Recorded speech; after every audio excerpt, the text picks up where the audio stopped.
Two co-founders that I work with in a real estate business, which has seen immense success in 2024, asked me what I, as their lawyer, felt the outlook for them was in 2025 and what my strategic advice would be.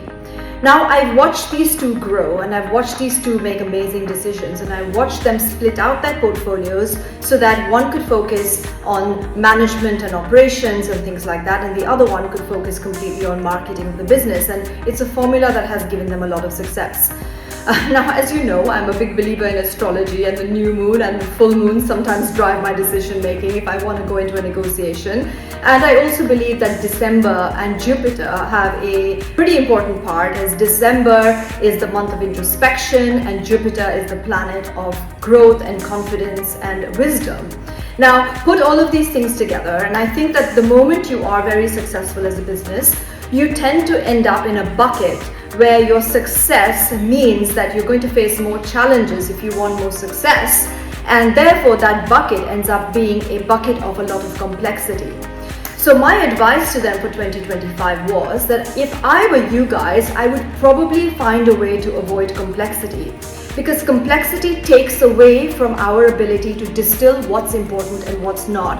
And sometimes we get caught up in the whole bucket, and it's impossible to separate out what's important and what's not, and what you need to action and what you don't need to action when you're stuck in a rut of your success. So sometimes success can be the start of your downfall.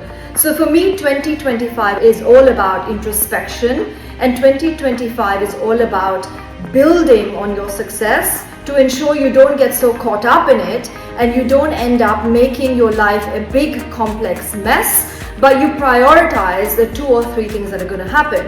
So for these two, obviously, what we discussed and what we thought about was that the real estate levels in Dubai and in the UAE may not remain the same. Real estate prices have been very, very high, and it is possible that there could be a big correction in the market. So possibly one of the focuses, what they needed to do better, was a lot of internal planning and internal structures, and looking at some of the teams that they had and perhaps making some of these teams actually leaner for 2025. So that's it. That's my take on 2025, what's going to happen. And strategy and success are very closely linked. When you have more success, you sometimes forget your overall strategy.